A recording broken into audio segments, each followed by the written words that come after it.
Hello friends, કેમ છો? મજામાં? પીડીવીએસ યુટ્યુબ ચેનલ તથા વિદ્યાર્થી પરિવારમાં આપનું સ્વાગત છે.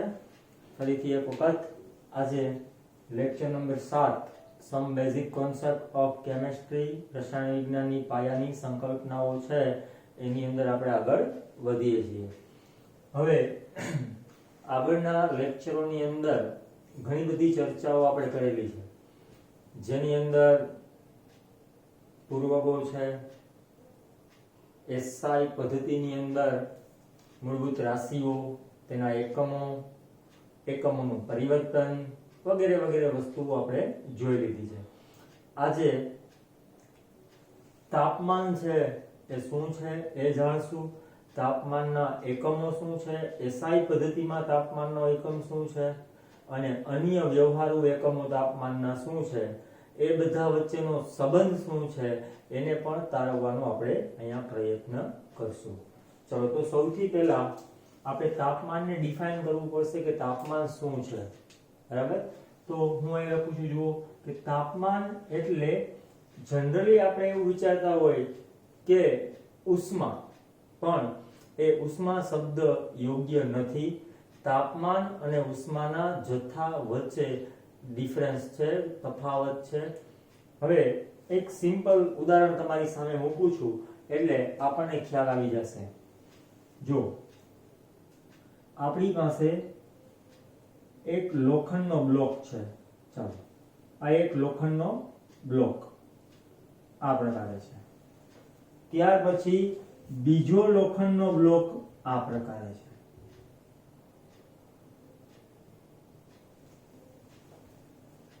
આ બે લોખંડના બ્લોક છે.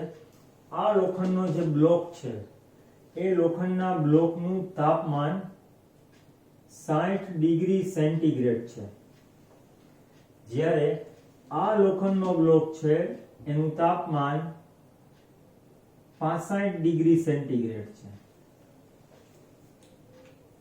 હવે આપણને પૂછવામાં આવે કે આ બંને બ્લોકમાંથી કયા બ્લોક પાસે ઉષ્મા વધારે છે, તો તમે પ્રાઇમરી એવો જવાબ આપશો કે અહીંયા 65 ડિગ્રી છે એટલે ઉષ્મા વધારે હશે, અહીંયા 60 ડિગ્રી છે એટલે ઉષ્મા ઓછી હશે. પરંતુ એવું હોતું નથી. અહીંયા 65 ડિગ્રી તાપમાન છે, પણ એ 65 ડિગ્રી તાપમાન કેટલા કદમાં છે તો કે બહુ નાના કદમાં છે. જ્યારે અહીંયા 60 ડિગ્રી તાપમાન છે પરંતુ ઘણા બધા કદની અંદર છે, તો ઉષ્માનો જથ્થો આ બ્લોકમાં વધારે હશે અને ઉષ્માનો જથ્થો આ બ્લોકમાં ઓછો હશે. બરાબર સમજો? ઉષ્માનો જથ્થો અહીંયા વધારે હશે, અહીંયા ઓછો હશે. હવે આપણને કેવી રીતે ખબર પડે કે કયા બ્લોકની અંદર ઉષ્માનો જથ્થો વધારે છે અને કયા બ્લોકમાં ઉષ્માનો જથ્થો ઓછો છે? તો બહુ સિમ્પલ વસ્તુ છે. આપણે શું કરવાનું, આ 65 ડિગ્રી અને 60 ડિગ્રી વાળા બ્લોક છે, બરાબર, એને સામાન્ય રીતે એક પાણીની અંદર મૂકી દેવાના, અલગ અલગ સમાન કદના પાણીમાં. સમાન કદ ધરાવતા બે અલગ અલગ પાત્ર લેવાના પાણીના, એની અંદર બે બ્લોકને મૂકવાના. હવે આ બ્લોક છે એ પાણીને ઉષ્મા આપશે, આ બ્લોક છે એ પણ પાણીને ઉષ્મા આપશે, કારણ કે પાણીનું સામાન્ય તાપમાન 25 ડિગ્રી હોય. તો બ્લોક ધીમે ધીમે ઠંડો થતો જશે અને પાણી છે ઉષ્મા મેળવશે. હવે આપણે જાણીએ છીએ કે પાણીનું તાપમાન વધે એટલે ધીમે ધીમે પાણી છે એ બાષ્પમાં ફેરવાતું હોય છે. તો આ બ્લોક છે એ વધારે જથ્થાના પાણીને બાષ્પમાં ફેરવી શકશે, જ્યારે આ બ્લોક છે એ ઓછા જથ્થાના પાણીને બાષ્પમાં ફેરવી શકશે. કેમ? તો કે આની પાસે ઉષ્માનો જથ્થો વધારે છે અને આની પાસે ઉષ્માનો જથ્થો ઓછો છે. પણ હવે આપણને એવું પૂછવામાં આવે કે તાપમાન, તો તાપમાન આનું વધારે છે એટલે તાપમાન છે એ ઉષ્માનો જથ્થો નથી, પદાર્થમાં રહેલી ઉષ્મીય ઊર્જાનું સ્તર છે. તો હવે આપણને આના પરથી તાપમાનની વ્યાખ્યા મળશે. તાપમાન એટલે શું? તો કે પદાર્થમાં રહેલી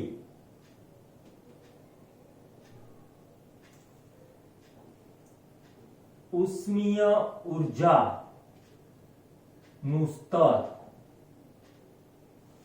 તાપમાન એટલે પદાર્થમાં રહેલી ઉષ્મીય ઉર્જાનું સ્તર છે, ઉષ્માનું લેવલ છે, બરાબર? તો એને આપણે તાપમાન કહીએ છીએ. હવે તાપમાન છે એનો એસઆઈ એકમ શું છે? એસઆઈ એકમ આપણે જાણીએ છીએ કેલ્વિન છે. શું છે? આ ઉપરાંત પ્રચલિત એકમો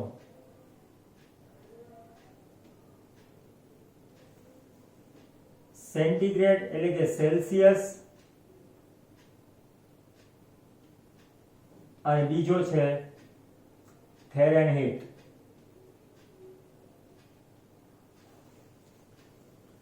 કેલ્વિન વખતે અહીંયા ડિગ્રી લખવામાં નથી આવતી, સેલ્સિયસ અને ફેરનહીટમાં ડિગ્રી લખવામાં આવે છે. કેલ્વિન છે એ આપણા માટે એસઆઈ એકમ બની ગયો.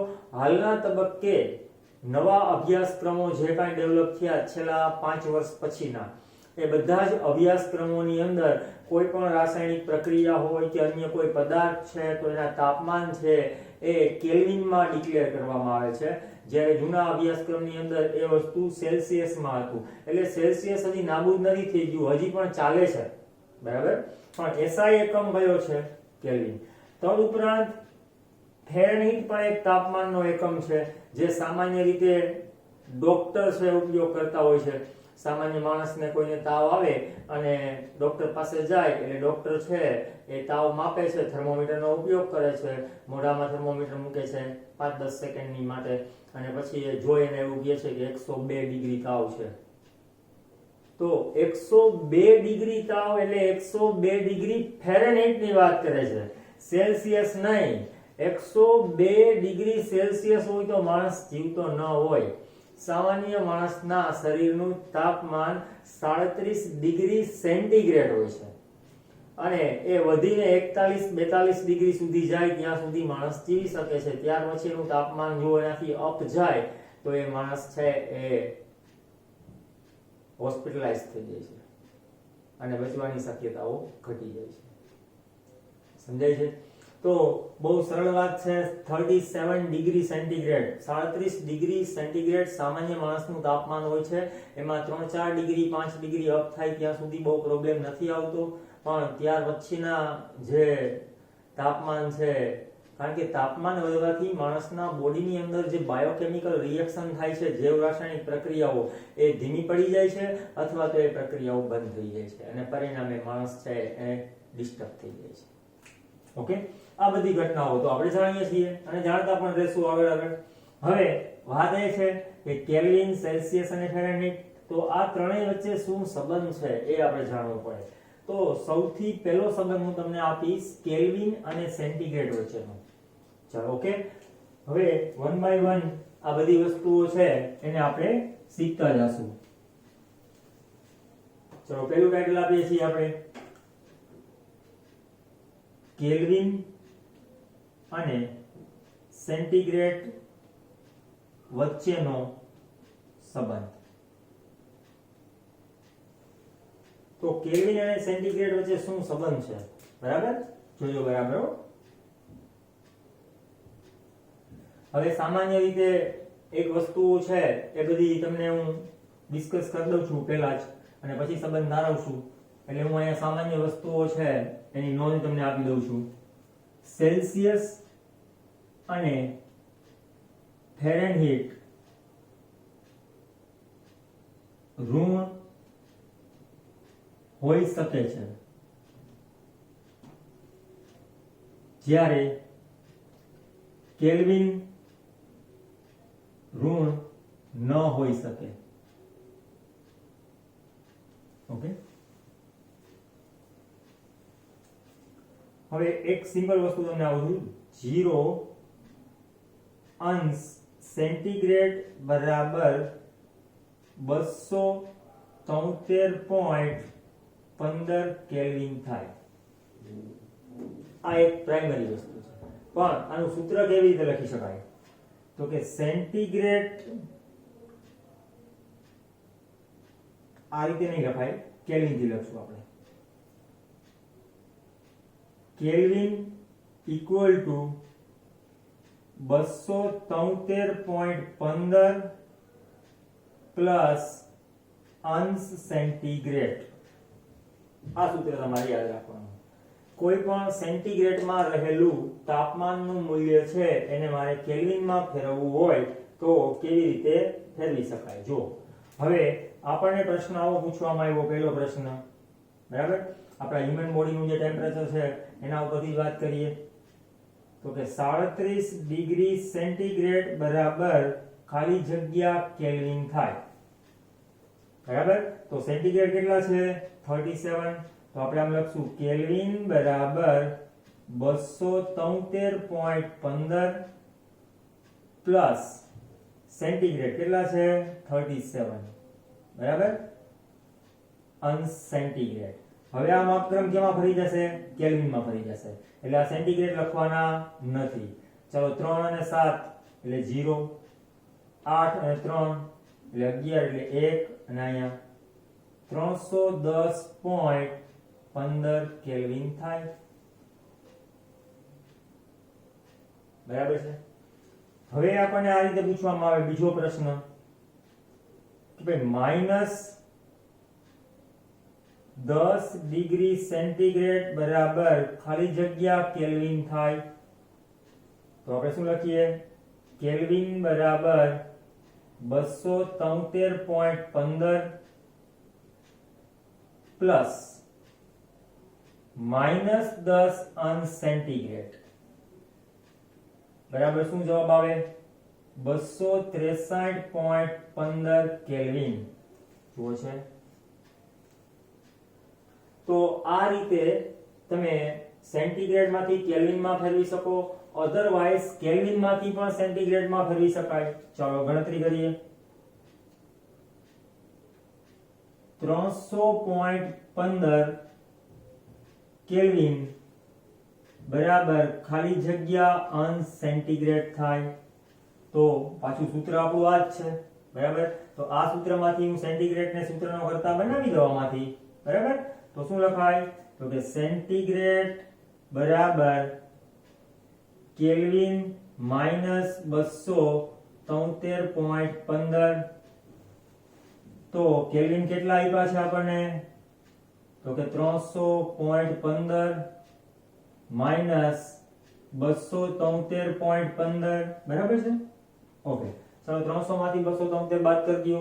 કેટલા વધશે? તો કે 27. તો કે 27 અંશ સેન્ટીગ્રેડ, બરાબર.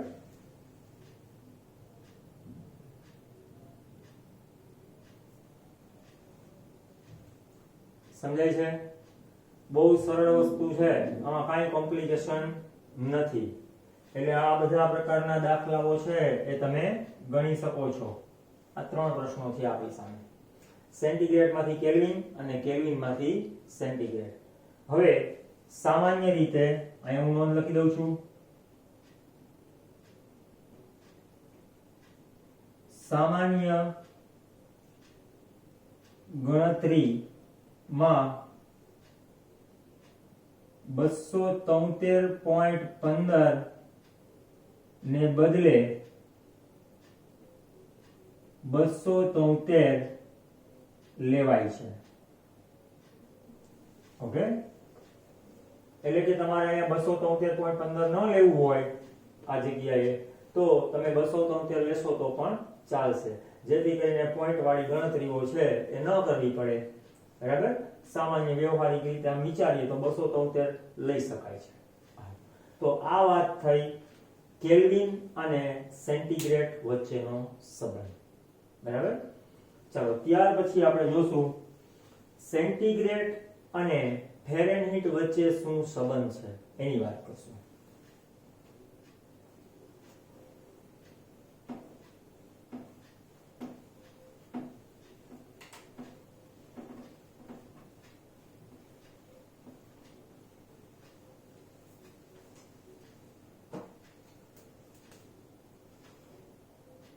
સેન્ટીગ્રેડ અને ફેરેનહીટ વચ્ચેનો સંબંધ.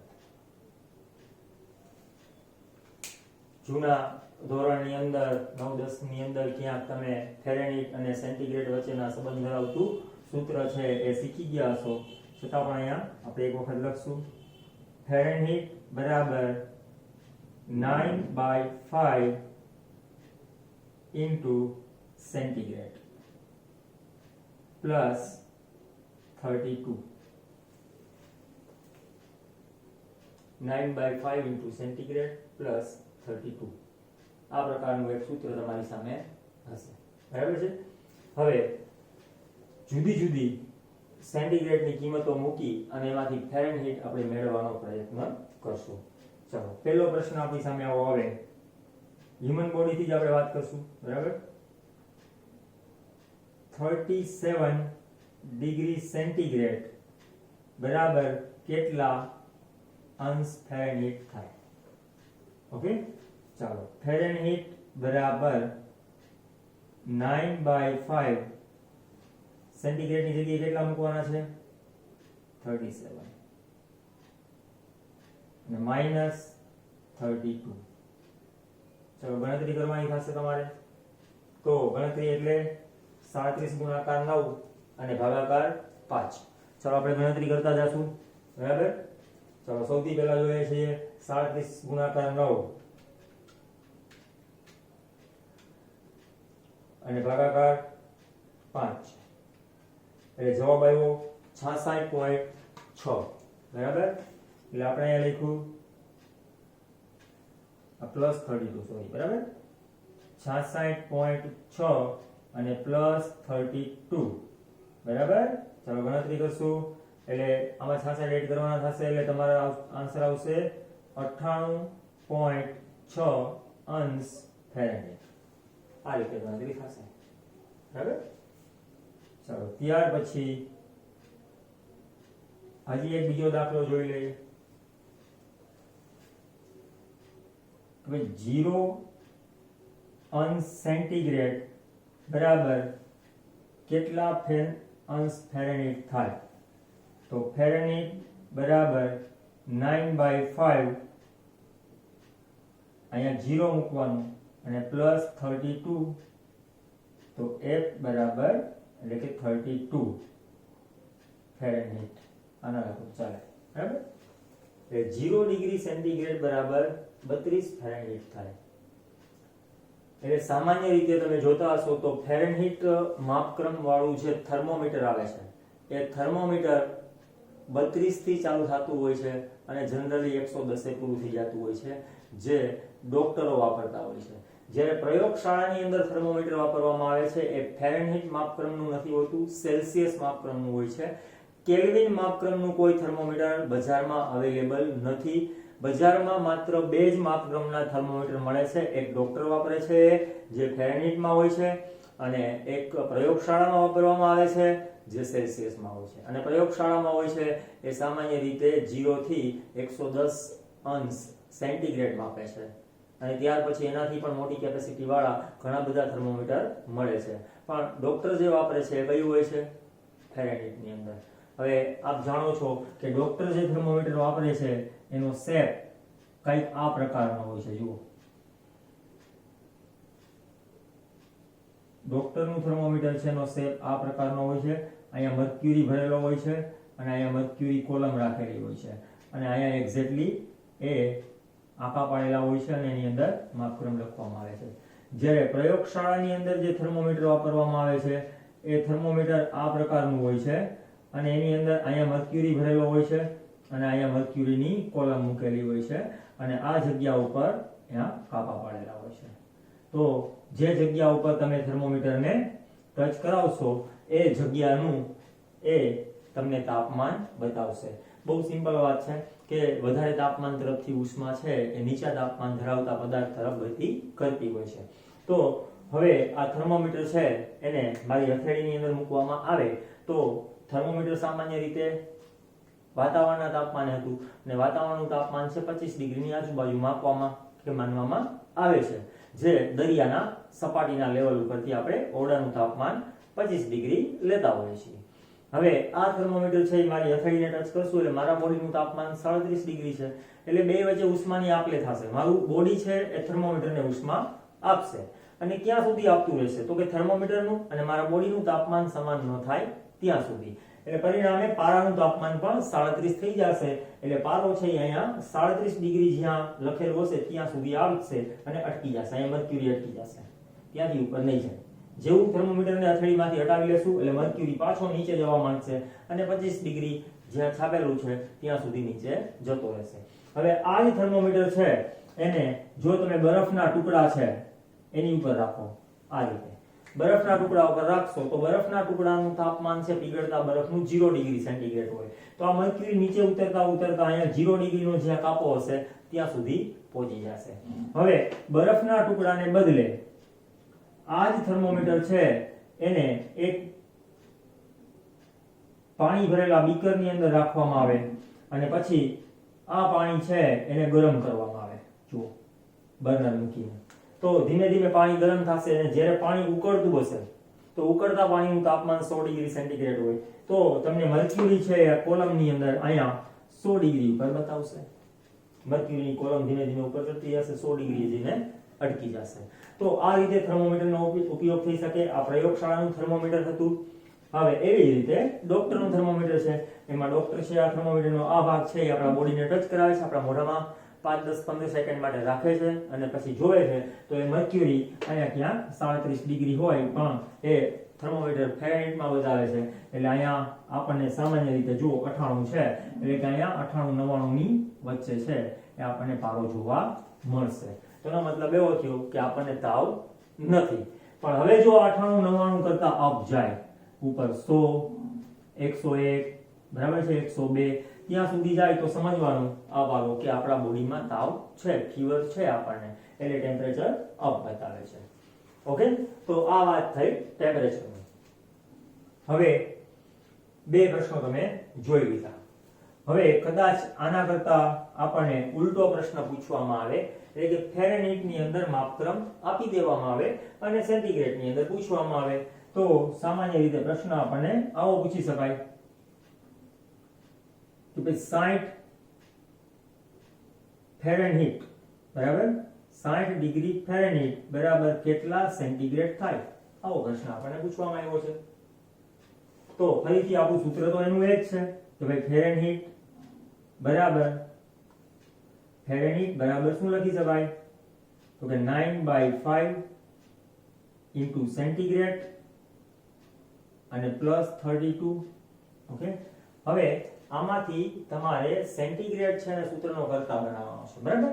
તો સૌથી પહેલા તો તમારે શું કરવું પડે, આ 5 છે લસાના ફોર્મની અંદર લેવું પડે બરાબર. એટલે ફેરનહીટ બરાબર 9 into સેન્ટીગ્રેડ પ્લસ 32 ગુણાકાર 5 એટલે 3, 5, 15 150 અને 5, 2, 10 એટલે કે 160. 32 ગુણાકાર 5 એટલે 160 અને આખરીના છેદમાં 5 મૂકશું. હવે આ 5 અહીંયા ગુણાકારમાં આવશે બરાબર. એટલે 5 into ફેરનહીટ બરાબર છે. ચલો 5 into Fahrenheit equal to 9 into centigrade plus 160. હવે આને તમારે સૂત્રનો કરતા બનાવવાનો છે એટલે શું લખવું પડે 9 into સેન્ટીગ્રેડ બરાબર 5 into ફેરનહીટ માઇનસ આ બાજુ આવશે એટલે માઇનસ 160. હવે શું કરશું સેન્ટીગ્રેડ ને સૂત્રનો કરતા બનાવશું. સેન્ટીગ્રેડ બરાબર 5 into ફેરનહીટ માઇનસ 160 અને છેદમાં 9. તો આ પ્રકારે તમે ગણતરી કરી શકો છો. હવે આ મુજબનું સૂત્ર આપણને મળી ગયું છે અને આ સૂત્રમાં આપણે કિંમત મૂકી દેશું તો આ સૂત્ર પણ તમારા માટે અગત્યનું થઈ જશે. પહેલા કેલ્વિન અને સેન્ટીગ્રેડ વચ્ચેનું સમીકરણ મેળવ્યું, પછી ફેરનહીટ અને સેન્ટીગ્રેડ વચ્ચેનું એક સમીકરણ મેળવ્યું અને આ ફેરનહીટ અને સેન્ટીગ્રેડ વચ્ચેનું આ આપણું બીજું સમીકરણ છે. ચાલો હવે આપણી પાસે કિંમત રેડી છે. ફેરનહીટ કેટલા મૂકવાના છે તો કે 60 બરાબર.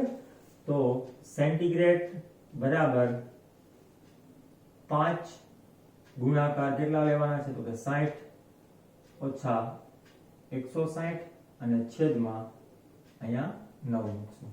ચલો વિદ્યાર્થી મિત્રો ગણતરી કરશું. ચલો ગણતરી કરો. હવે આપણને આઈડિયા આવશે. બરાબર?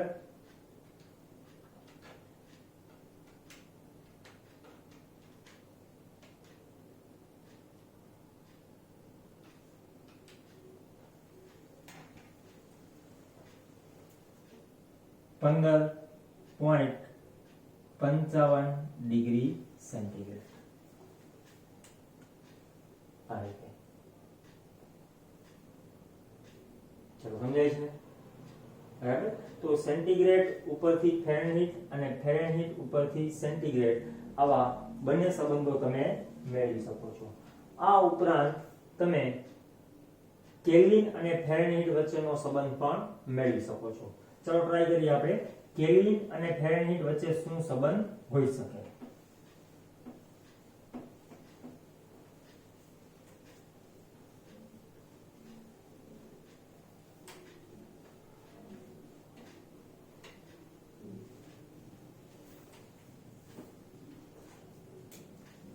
ચલો કેલ્વિન અને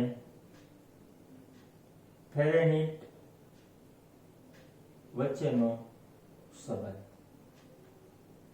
તો આના માટે આપણી પાસે બે સંબંધ હોવા જોઈએ. પહેલા કેલ્વિન અને સેન્ટીગ્રેડ અને ફેરનહીટ અને સેન્ટીગ્રેડ. બે વસ્તુ આપણી પાસે હોય તો એના ઉપરથી આપણે કેલ્વિન વાળો સંબંધ મેળવી શકશું. તો એક સમીકરણ આપણી પાસે આવું હતું. કેલ્વિન બરાબર 273. હવે 273 કોઈ 15 નહીં લઈએ, 273 જ લેશું. 273 પ્લસ સેન્ટીગ્રેડ. હવે આમાંથી તમે સેન્ટીગ્રેડ છે એને સૂત્રનો કરતા બનાવો તો તમને શું જવાબ મળે? કેલ્વિન માઈનસ 273 જવાબ મળે કે ના મળે? ઓકે. ત્યાર પછી તમારી પાસે ફેરનહીટ અને સેન્ટીગ્રેડ વચ્ચેનો સંબંધ છે. તો ફેરનહીટ અને સેન્ટીગ્રેડ વચ્ચેનો સંબંધ શું હતો? તો કે ફેરનહીટ બરાબર 9/5 ઇન્ટુ સેન્ટીગ્રેડ અને પ્લસ 32. ઓકે. હવે એમાંથી આપણે સેન્ટીગ્રેડને સૂત્રનો કરતા બનાવ્યો હતો. તો સેન્ટીગ્રેડને સૂત્રનો કરતા બનાવ્યો હતો તો શું જવાબ આવતો હતો? ફરીથી એકવાર ટ્રાય કરી લો. નો પ્રોબ્લેમ. બરાબર છે? ચલો 5 into Fahrenheit equal to 9 into centigrade plus 160 આવું હતું. બરાબર છે? હવે એમાંથી આપણે સેન્ટીગ્રેડને સૂત્રનો કરતા બનાવવાનો હતો. તો સેન્ટીગ્રેડ બરાબર શું આવશે? 5 ઇન્ટુ ફેરનહીટ માઇનસ 160 અને છેદમાં 9 આવો સંબંધ. હવે જુઓ, આને આપણે કહીશું સમીકરણ નંબર 1.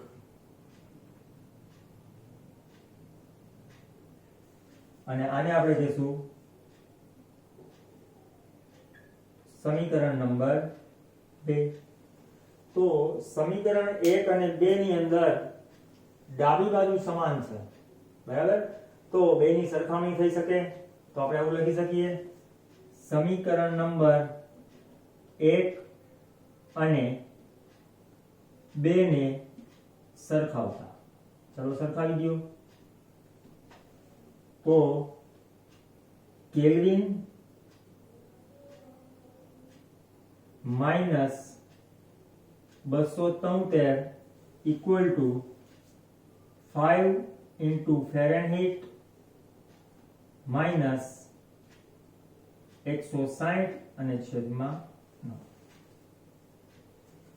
તો કેલ્વિન બરાબર 5 ઇન્ટુ ફેરનહીટ માઇનસ 160 અને છેદમાં 9 અને પ્લસ 273. આવું સમીકરણ બની ગયું. બરાબર છે? તો આનો ઉપયોગ કરીને તમે ગણતરી કરી શકો છો. એવી રીતે એક આ સમીકરણ તમે સેવ કરી શકો. યાદ રાખવાની જરૂર નથી, તારવતા શીખી જવાનું છે. હવે આમાંથી વિચારો કે ફેરનહીટ છે ને સૂત્રનો કરતા બનાવવો હોય તો આ સમીકરણ ઉપરથી, તો અધરવાઇઝ આવું પણ લખી શકું. આની અંદરથી આને સૂત્રનો કરતા બનાવી દો એટલે 5 into Fahrenheit equal to kelvin minus 273 અને પ્લસ 160. તો ફેરનહીટ બરાબર equal to કેલ્વિન minus 273 અને 160 એટલે ડિફરન્સ કાઢશો બેનો કેટલો આવશે બરાબર 273 અને 160 બેનો ડિફરન્સ લઈ લ્યો તો ડિફરન્સ આવશે 113 નો બરાબર એટલે માઈનસ 113 અને આખાઈના છેદમાં કેટલા આવશે 5. તો આવો પણ તમે સંબંધ મેળવી શકો છો.